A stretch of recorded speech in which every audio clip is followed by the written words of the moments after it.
आप लोगों को कुछ मिला? नहीं सर, ऐसे तो नॉर्मली पता चल जाता है कि आग कैसे लगी, पर यहाँ पर तो कुछ पता ही नहीं चल रहा है कि आग लगी कैसे। अच्छा ठीक है, देखो एम्बुलेंस कहाँ तक पहुंची। जी सर।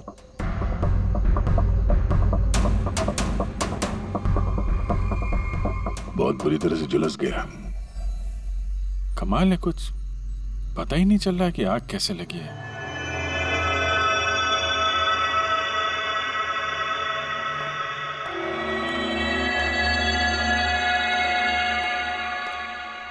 कैसे हुआ ये सब? सब कुछ तो बिल्कुल ठीक था, पता नहीं ये आग कहाँ से लग गई।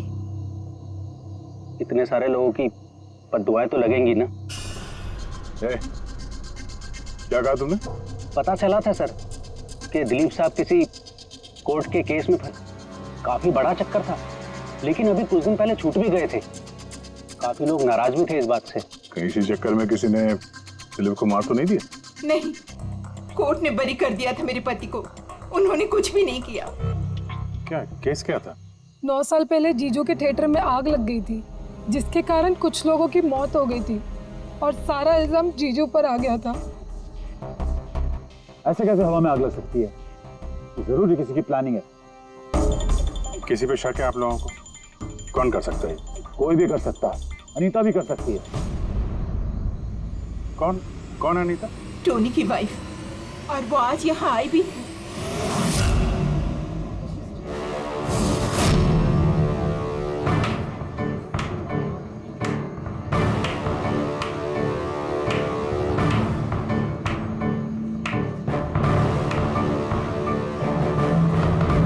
अनीता दूसरों का घर बर्बाद करके अपने परिवार के साथ खुशियां मनाई जा रही है। वेरी गुड, वेरी गुड, वाह। लेकिन एक बात याद रखना, उन लोगों की तरह तुम भी तड़प तड़प के मरोगे। सिक्योरिटी! ए चुप! आवाज नीचे। निकालो उसको बाहर, निकालो! आउट! लगता है तुम दोनों अपने अंजाम से वाकिफ नहीं। तुम्हारा बुरा समय अब शुरू हो गया है, याद रखना। तूने जो किया है ना मेरे टोनी के साथ, याद रखना, इसके बाद तू नहीं बचेगा। सुना तूने? ले जा उसको। तू नहीं बचेगा, नर्क में चलेगा तू। अरे देख क्या रहा है, ले जा इसे। नर्क में चलेगा तू, तड़प तड़प के चलेगा, याद रखना। अरे जा।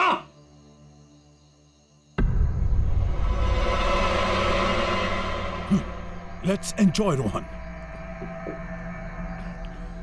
अरे भूल जाओ।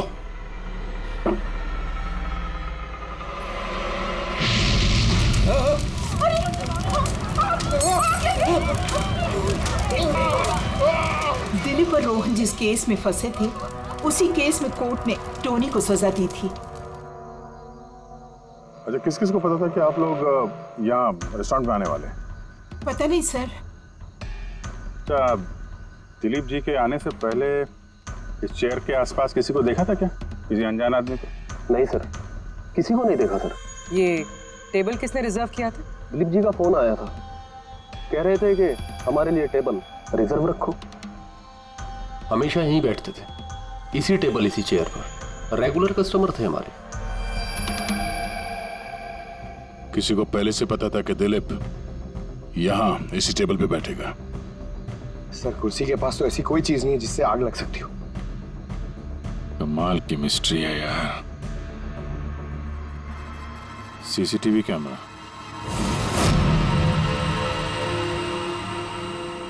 इसकी फुटेज से पता चलेगा क्या हुआ था यहाँ पे। ओह माय गॉड, ये सब कैसे हो गया? कौन कर सकता है ये सब? उसी ने जिसने दिलीप का खून किया, सबूत मिटाने के लिए। ऐसे कैसे कोई मॉनिटर रूम में घुसा है? सिक्योरिटी कहाँ है तुम्हारी? सर, इस रूम में सिक्योरिटी की जरूरत ही नहीं है, इससे पहले कभी ऐसा हुआ ही नहीं है। सर, सर मुझे नहीं लगता उसके पास टाइम होगा सीसीटीवी फुटेज डिलीट करने का। सर, उसने बस तोड़फोड़ कर दी है।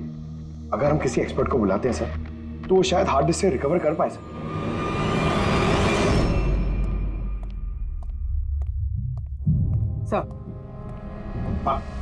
सर 9 साल पहले दिलीप और रोहन का एक थिएटर था जिसमें आग लग गई थी। एग्जिट और एंट्री डोर बंद होने की वजह से इस आग में 12 लोग जल के मर गए थे।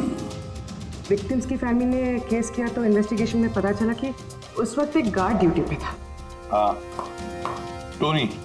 हाँ सर कोर्ट में साबित हो गया कि टोनी ने बहुत शराब पी रखी थी और शराब के नशे में वो इतना धुत था कि वो इमरजेंसी एग्जिट भी खोल नहीं पाया। हाँ, बस टोनी की बीवी अनीता ये मानने को तैयार ही नहीं कि गलती टोनी की है।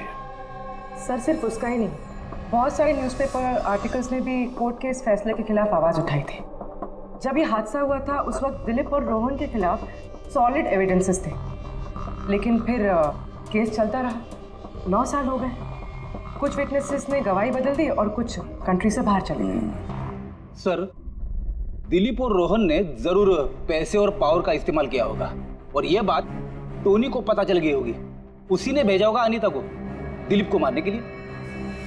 पर फ्रेडी, जब अनीता वहां थी ही नहीं तो आग लगाई कैसे? नहीं, सिक्योरिटी वालों ने तो उसे बाहर निकाला था रेस्टोरेंट में से। ऐसी कौन सी चीज है जो अचानक आग लग सकती है? सर शायद डॉक्टर सालुंके हमारी मदद कर सके, या फिर अनीता।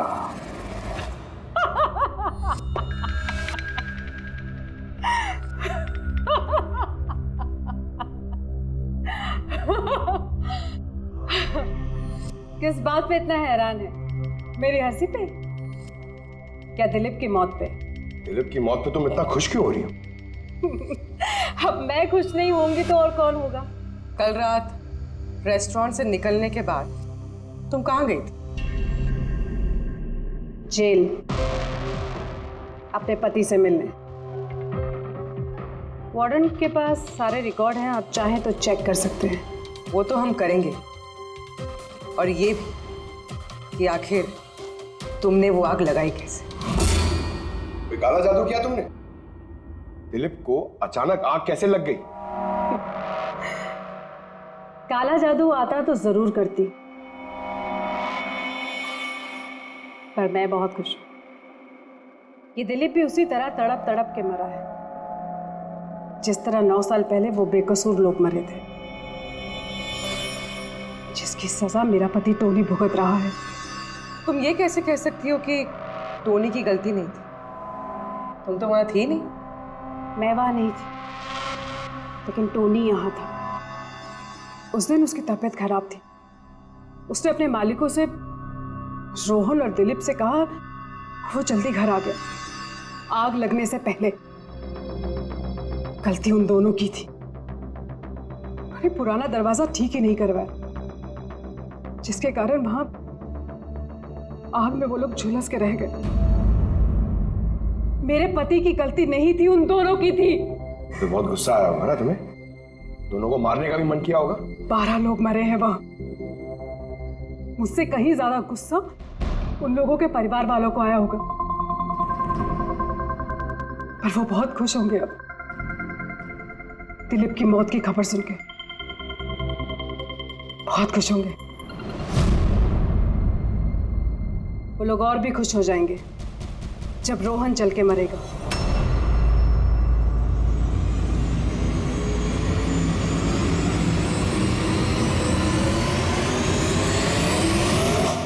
सर 42 लोग हैं, उन 12 विक्टिम के करीबी रिश्तेदार और फैमिली वाले। सस्पेक्ट ज्यादा और वक्त कम। सर सबसे पहले इन 42 लोगों में से उन लोगों के नाम हटा देते हैं जो कल दिलीप की मौत के वक्त शहर में नहीं थे। सर 9 साल हो गए इस बात को। शायद कितने लोग देश भी छोड़कर चले गए होंगे और कुछ लोगों की मौत भी हो गई होगी। फिर भी पता तो लगाना ही पड़ेगा। देखो कितने लोग शहर में थे जब दिलीप की मौत हुई।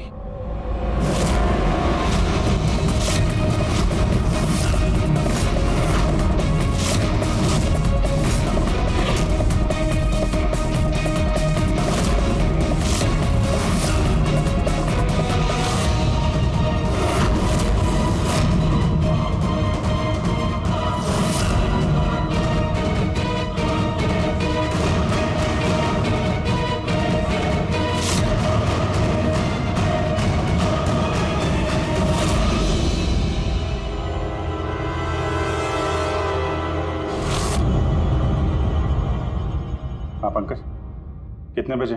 27 लोग हैं सर जो उस वक्त शहर में थे और उनके पास दिलीप को मारने की वजह थी। ठीक है, तो लाओ सबको ब्यूरो में, देखते हैं क्या कहानी सुनाते हैं ये लोग अपनी बेगुनाही। जेम्स, तुम्हारे पिताजी 9 साल पहले थिएटर में लगी आग में जलकर मर गए, है ना? Yes sir. आपके हस्बैंड फिल्म अकेले देखने गए थे? उस दिन मैं बिजी थी, इसलिए वो अकेले ही चले गए। कल रात कहाँ पर थे तुम? सर मैं अपने फ्रेंड्स के साथ था। सर मैं पासपोर्ट ऑफिस गया था। उन दोनों को मैं ऐसे बच के नहीं जाने दूंगी। तो क्या किया तुमने? सोचा कि दिलीप से फेस टू फेस मिलूंगा और उससे पूछूंगा कि तुमने ऐसा क्यों किया। सर उसके बाद मैं अपने फ्रेंड के साथ घर पे गया। मैं अपनी वाइफ के साथ मॉल में था। सर आप मेरे फ्रेंड से पूछ सकते हैं। सर मैं उससे मिलता तो रेस्टोरेंट तक जिंदा नहीं पहुंच पाता। दिलीप को उसके किए की सजा मिल गई। मुझे मालूम चला रेस्टोरेंट से कि दिलीप के साथ क्या हुआ तो दिल को सुकून मिला सर। अब बचा रोहन, उसको भी उसके किए की सजा जरूर मिलेगी। अब इन 27 लोगों में से उन लोगों के नाम रहने दो जो घुमा फिरा के जवाब दे रहे थे और जिन्होंने अपने जवाब पहले से ही तैयार करके रखे थे।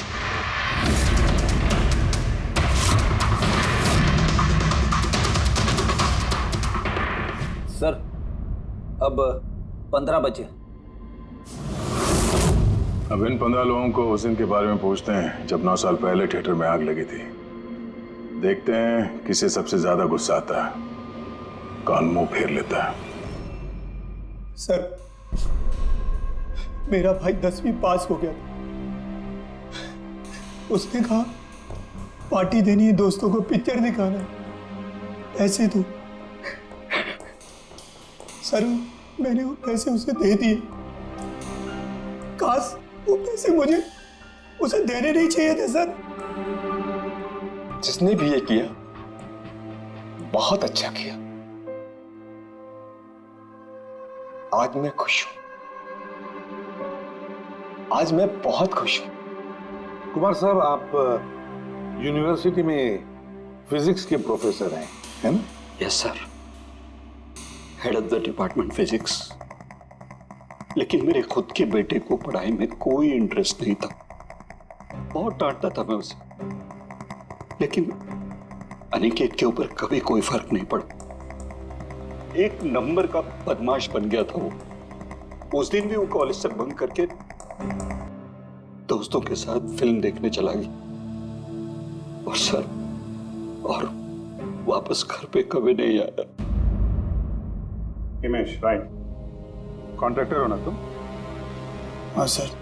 हिमेश, 9 साल पहले तुम अपनी पत्नी के साथ फिल्म देखने गए थे उस थिएटर में। नई नई शादी हुई थी मेरी। सलोनी के साथ फिल्म देखने के लिए गया था। उसको भूख लगी थी, मैं समोसे लेने के लिए बाहर गया। मैं वापस आया तो देखा वहां के दरवाजे लॉक हो गए थे। वहां अंदर से लोगों के चिल्लाने की आवाज आ रही थी और धुआं निकल रहा था वहां से। सलोनी, मैंने सब दरवाजे खोलने की बहुत कोशिश की। सलोनी, मैंने बहुत कोशिश की। मैं पागलों की तरह दरवाजा को ठोकता रहा, पीटता रहा। सलोनी, सलोनी, सलोनी, सलोनी, सलोनी कहीं चिल्लाता रहा। अरे कोई दरवाजा खोल दो यार। सलोनी, सलोनी। लेकिन मैं कुछ नहीं कर सका सर, मैं कुछ नहीं कर सका। अपनी सलोनी को मैं बचा नहीं सकता। वहां पे एक गार्ड भी था ना, टोनी, उससे भी दरवाजा नहीं खुला क्या? नहीं था सर। वहां कोई और गार्ड, किसी और को देखा था तुमने? कोई नहीं था सर, कोई नहीं था। मैं 9 साल पहले जो बात कोर्ट में कहा वही आज कह रहा हूं। जब सिनेमा हॉल में आग लगी थी उस वक्त टोनी वहां पर नहीं था सर।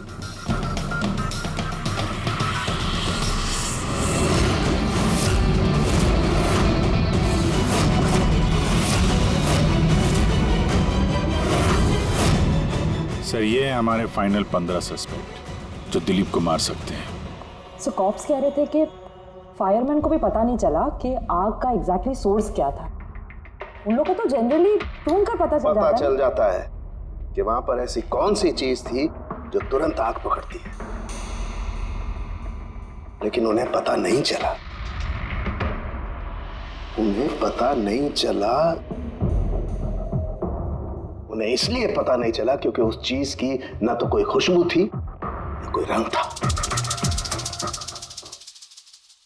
Exactly sir. मतलब अगर लिक्विड होता ना तो इस दिलीप को पता चलता जब वो चेयर पे बैठता, उसे फील होता। और अगर पाउडर होता तो हमें टेस्टिंग में पता चल जाता। इसका मतलब ये तो गैस, जिसका मतलब ये गैस है। गैस? तो इसीलिए उस फायरमैन को पता नहीं चला कि किस चीज से आग लगी है। इनफ्लेमेबल गैस बॉस, जिसे सिर्फ एक स्पार्क की जरूरत होती है आग पकड़ने के लिए। अच्छा, मुझे एक बात समझ में नहीं आ रही है। दिलीप किस कुर्सी पर बैठा था, तो गैस कुर्सी पर आई कहां से? कुर्सी से ही। क्या? कुर्सी से? वो ऐसे बॉस, जिस चेयर पे ये दिलीप बैठा था उसके नीचे की तरफ किसी ने ज्वलनशील गैस का स्प्रे किया हुआ था। मरते वक्त दिलीप के कांटेक्ट में दो चीजें थी। एक तो ये चेयर जिस पे वो बैठा था और एक वाइन का ग्लास जो उसने हाथ में पकड़ा हुआ था। हमने ये दोनों चीजें चेक की तो इस चेयर के ऊपर से हमें इनफ्लेमेबल गैस के कुछ ट्रेसेस मिले।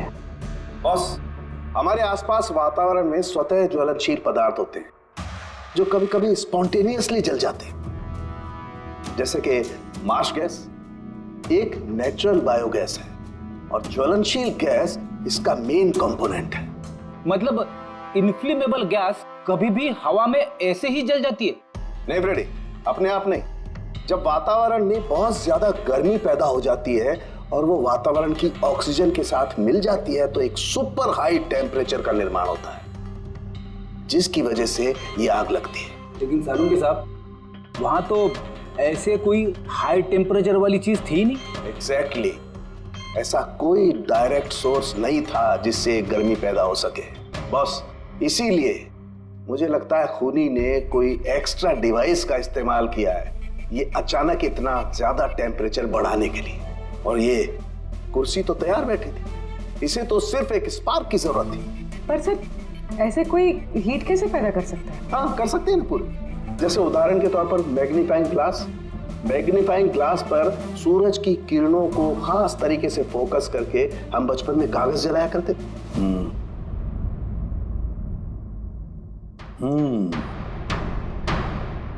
लगता है इस रेस्टोरेंट में फिर से जाना पड़ेगा। पता लगाना पड़ेगा किस चीज से आग लगी।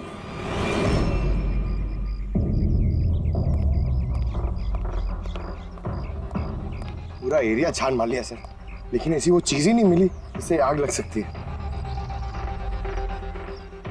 और ये ओपन रेस्टोरेंट है।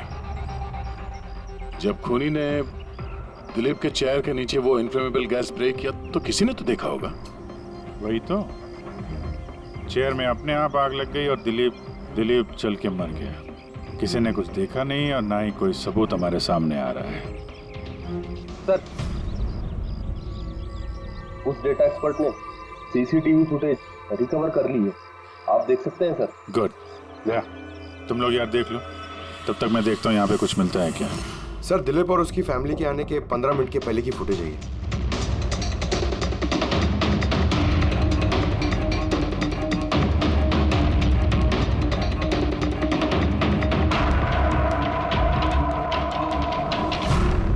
ये कुर्सी चेंज कर रहा है। इसका कोई दूसरा एंगल है क्या इसी टाइम का? चेक करो। एक मिनट सर।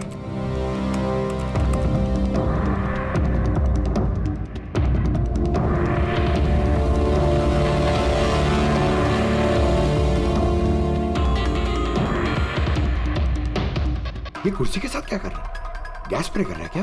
हाँ, उसने अपने चेयर पे गैस स्प्रे किया और उसने अपनी कुर्सी को उस कुर्सी से बदल दी जिस पे दिलीप बैठने वाला था।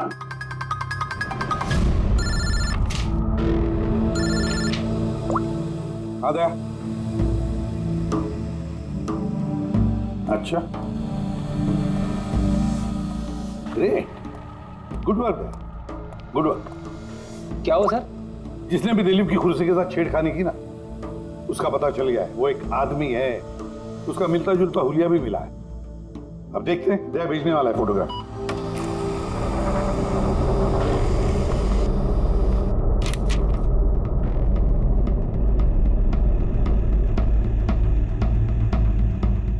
टोनी इन बचे लोगों में से कोई एक है, इन्हीं में से एक। और अब इसका अगला शिकार रोहन है।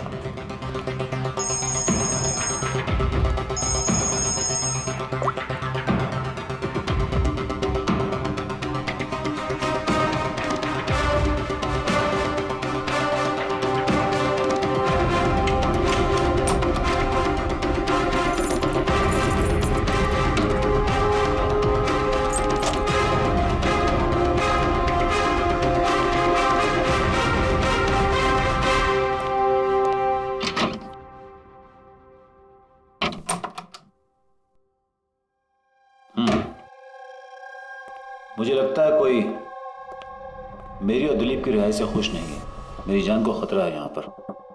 आई will talk to you later. Bye. Sir everything is okay. All right, तुम यहीं पर रहना और किसी को भी अंदर मत आने देना। Be alert. Okay? Okay sir.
बचाओ बचाओ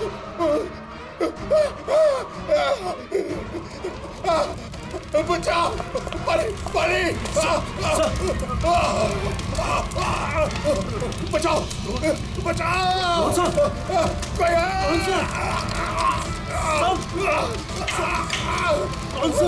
कोई बचाओ। परे परे कौन सा?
क्या हुआ यहाँ पर और कैसे?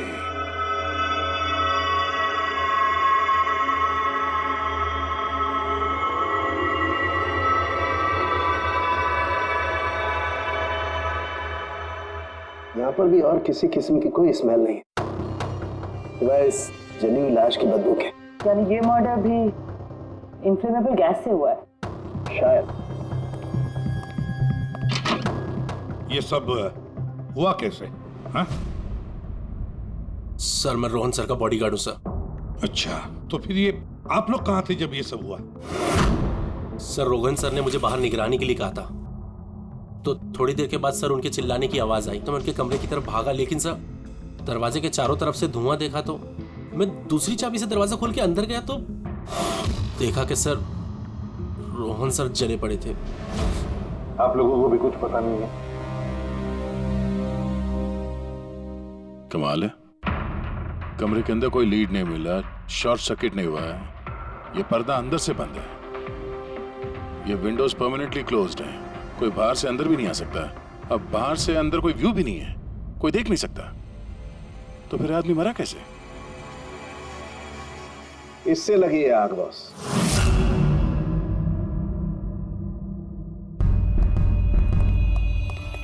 ये इस चीज से ये है क्या सर? फिलामेंट है। फिलामेंट? इलेक्ट्रिक बल्ब के अंदर का फिलामेंट। और जब इस फिलामेंट में इलेक्ट्रिक करंट पास होता है तो ये गर्म होकर के लाल हो जाता है। बॉस, टूनी ने भी इसी टेक्निक का इस्तेमाल किया है उस ज्वलनशील गैस को जलाने के लिए। पर वहां रेस्टोरेंट में जहां पर दिलीप की मौत हुई थी, वहां पर तो हमें ऐसा कोई फिलामेंट वगैरह नहीं मिला। बॉस, इतनी छोटी सी चीज है, वो खुली जगह है, उड़ गई होगी शायद कहीं, लेकिन यहाँ तो पूरा कमरा बंद है, इसीलिए पलंग के नीचे मिल गया मुझे। लेकिन सर, फिलामेंट से करंट पास होने के लिए वायर्स का कोई ना कोई कनेक्शन तो होना चाहिए ना बेड तक। होगा, यही कहीं होगा जरूर। तब पूरा बेड चेक कर लिया हमने, कमरा चेक कर लिया, ऐसा तो यहाँ पे कुछ भी नहीं मिला सर। दया,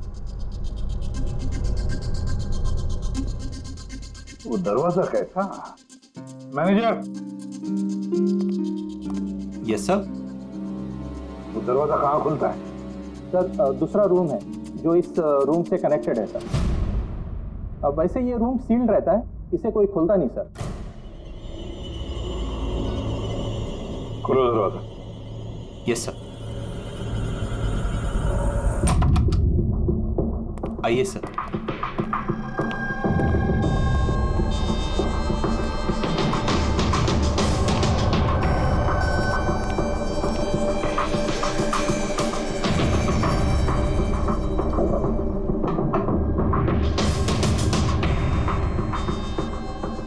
मैनेजर साहब, किसका कमरा है ये? कौन रहता है इस कमरे में? गेस्ट है कोई सर, डिटेल्स चेक करनी पड़ेगी। मंगाओ। Okay sir.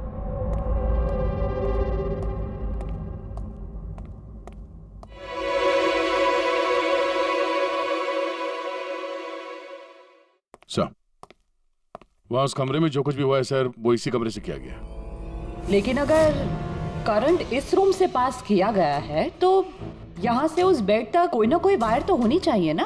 और अगर वायर अगर होती तो बॉस रोहन को दिखाई भी देनी चाहिए। हाँ, शायद उसके बॉडीगार्ड ने भी देखा हो। बुलाओ उसके बॉडीगार्ड को। आप आया।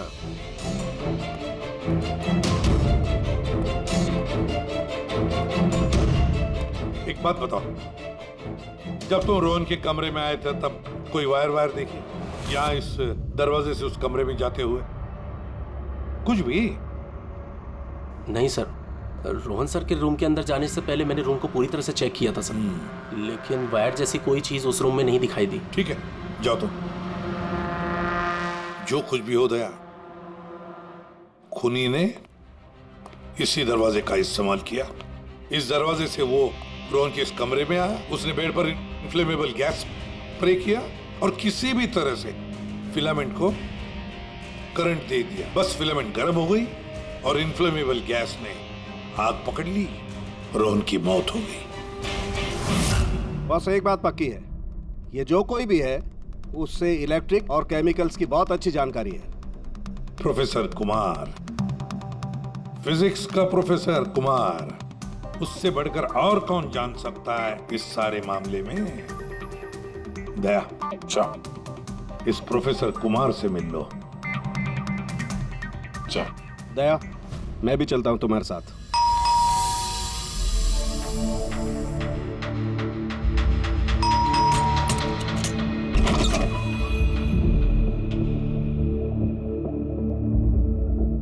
प्रोफेसर कुमार है घर पे? हाँ है, लेकिन आप लोग? सीआईडी। सीआईडी? सब ठीक तो है ना साहब? हाँ, उनसे कुछ पूछताछ कर दी है। कहाँ है वो? बाहर बच्चों को पढ़ा रहे हैं, मैं बुला के लाता हूँ। कोई बात नहीं, हम देखते हैं।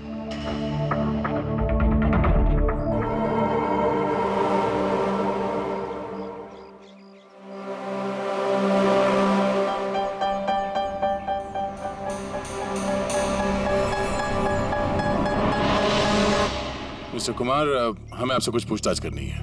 पूछिए, क्या पूछना है? इसे पहचानते हैं आप? ये तो फिलामेंट है। गुड, सही पहचाना आपने। आपको पता ही है फिलामेंट हमें कहाँ से मिला? ये तो आप ही को पता होगा कहाँ से मिला आपको। रोहन के पेट के नीचे से। कल रात उसी पेड़ पे रोहन जल के मर गया। What? रोहन की भी डेथ हो गई? कल रात आप कहाँ पर थे? रात 9 से लेकर सुबह 3 बजे तक। आप मुझ पर शक कर रहे हैं? ये हमारे सवाल का जवाब नहीं हुआ मिस्टर कुमार। कल मैं पूरा दिन और पूरी रात घर पे ही था। कोई गवाह? जी हाँ, मेरा नौकर रामू और विकास। Please come here.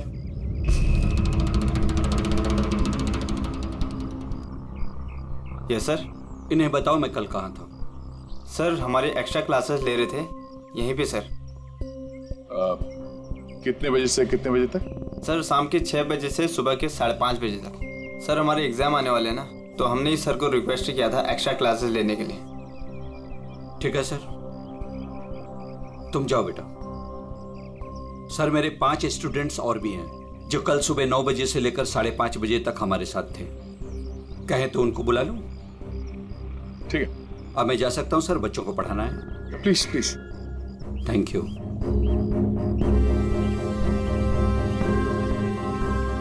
हाँ तो बच्चों में ये कह रहा था कि बिना सोल्डरिंग वायर के भी हम मदरबोर्ड फिक्स कर सकते हैं with the help of adhesive conductor.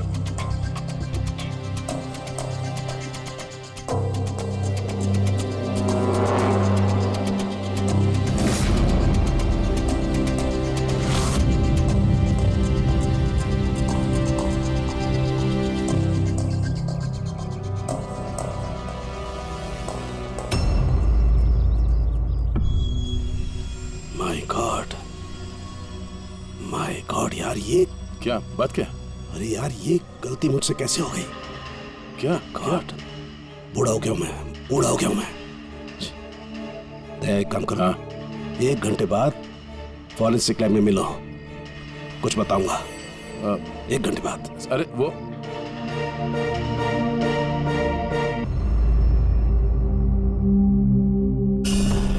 लो बस, एक काम करो, इस स्विच से इन बल्ब्स को जलाओ। इस स्विच से? इस स्विच से? हाँ, इस स्विच से। यार ना कोई कनेक्शन है, कुछ है, कैसे जलेंगे ये? तुम सवाल मत किया करो, कभी कभी मेरी बात भी मान लिया करो यार। कभी कभी। ये ले। क्या सर, ये तो कुछ हुआ भी नहीं। होगा होगा। अरे क्या होगा? होगा ही नहीं। अरे होगा यार, बिलीव नहीं होगा। 1 मिनट। क्या इसकी तबीयत ठीक है ना? हाँ? तो पता नहीं क्या हुआ है, वो जब से वो प्रोफेसर कुमार से मिलके आया ना, बस बल्ब के साथ ही खेले जा रहे हैं। बात बताओ, वो फिंगरप्रिंट्स का क्या रिपोर्ट आया? वही जो फिंगरप्रिंट्स उन्हें होटल वाले से लिए थे और रूम में उठाए थे। तो फिंगरप्रिंट्स तो बहुत सारे मिले, लेकिन सारे स्टाफ मेंबर्स के ही हैं, उसके अलावा और किसी के नहीं मिले। ये कैसे हो सकता है? तो भाई साहब जरा इधर भी ध्यान दीजिए। हाँ हाँ, ध्यान है। हाँ।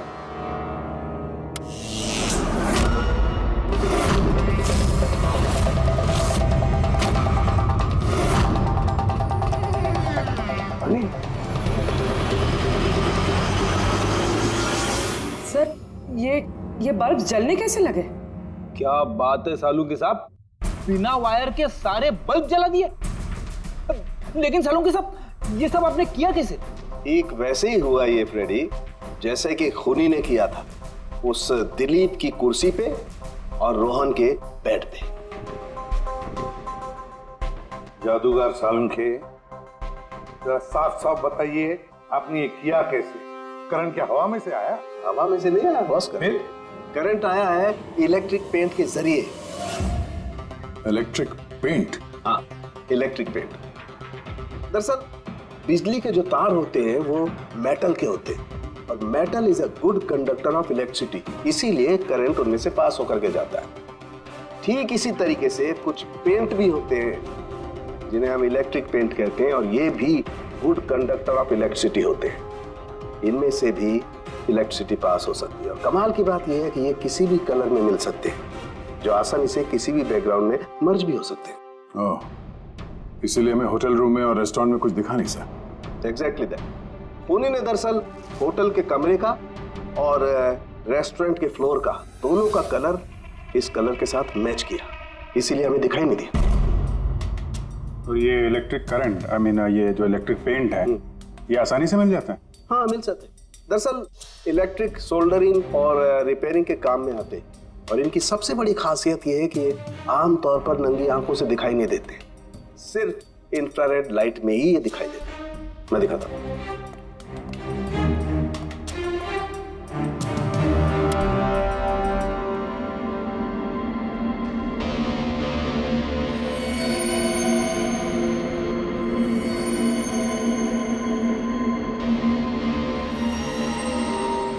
देखा बॉस? हाँ, खूनी ने भी ऐसे ही इस इलेक्ट्रिक पेंट का इस्तेमाल किया और ये सर्किट बनाया।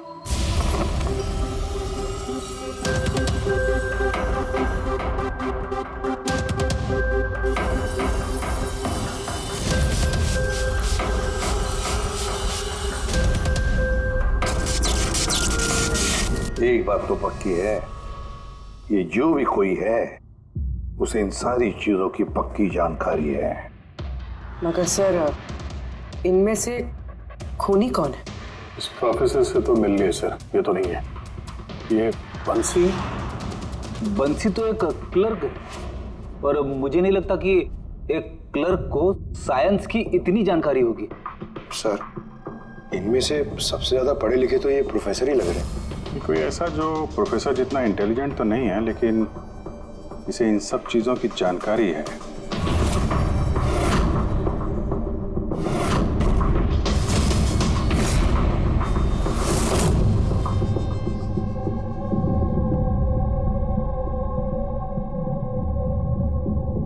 वो ये है अभिजीत, ये है वो। याद है क्या कहा था इसने, कि क्या काम करता?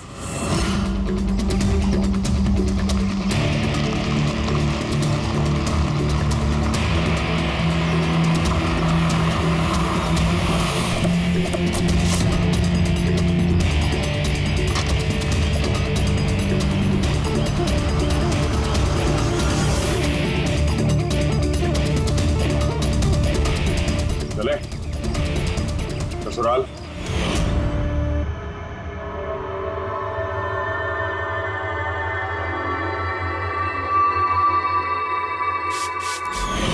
दिलीप और रोहन पर केस हुआ था, लेकिन मुझे मालूम था अपने पैसे और पावर के दम पर वो छूट जाएंगे।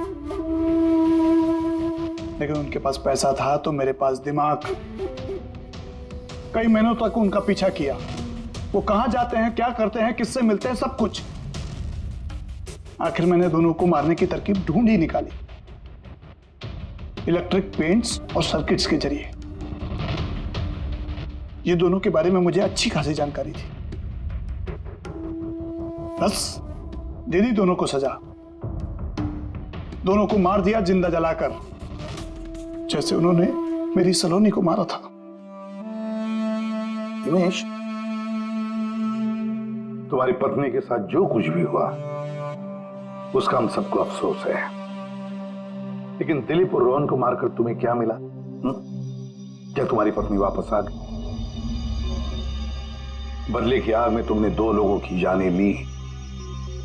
कानून तुम्हें कभी माफ नहीं करेगा, तुम्हें कड़ी से कड़ी सजा होगी।